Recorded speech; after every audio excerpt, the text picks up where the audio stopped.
कछुआ और मछली की मित्रता एक बार की बात है, एक समय की बात है। एक सुंदर झील में एक कछुआ और एक मछली अच्छे दोस्त थे।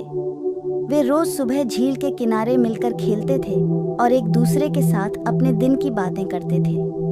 एक दिन कछुआ ने मछली से कहा, मेरी प्यास बहुत बढ़ गई है और मुझे इस झील से बाहर जाकर पानी पीना है। मछली थोड़ी चिंतित हो गई और बोली, लेकिन यह बहुत खतरनाक हो सकता है।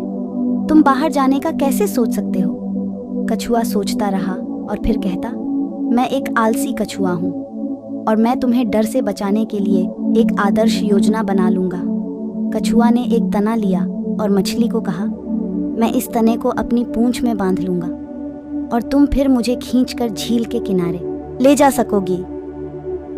मछली सहमी हुई थी, लेकिन वह अपने दोस्त कछुआ पर भरोसा करती थी।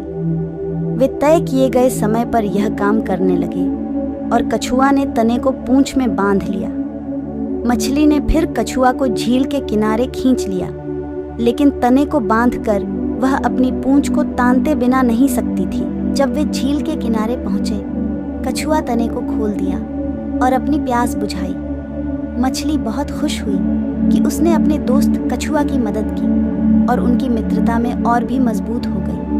इस कहानी से हमें यह सीखने को मिलता है कि दोस्ती में विश्वास और सहयोग हमेशा महत्वपूर्ण होता है और हमारे दोस्त हमारे साथ मुश्किल समय में भी हमारे साथ होते हैं। जल के गहरे सागर में कछुए और मछलियों का नाम मिलकर रहते थे वहाँ खुशियों का धाम। कछुआ था धीरे और मजबूत उसका प्यार, मछलियों के साथ वह करता था संग संग तार। मछलियाँ थीं निम्बली, स्वच्छता के प्रतीक, जल के नीचे छुपकर करती थीं अपना खेल अनूठा और गीत। कछुए की धार थी कड़ी, जब भी आवश्यकता आती मछलियों के साथ वह कभी नहीं था भूलता। यही बातें जीवन के इस सागर में हमें सीखना है बहुत कुछ। कछुए की धीरता और मछलियों की समर्पणा, इन्हीं से होता है सच्चा सुख। दोस्तों, आपको अगर इस तरह की कहानी देखनी हो तो इस चैनल को सब्सक्राइब करें और अपने कमेंट करें और वीडियो को लाइक नहीं किया तो लाइक करें।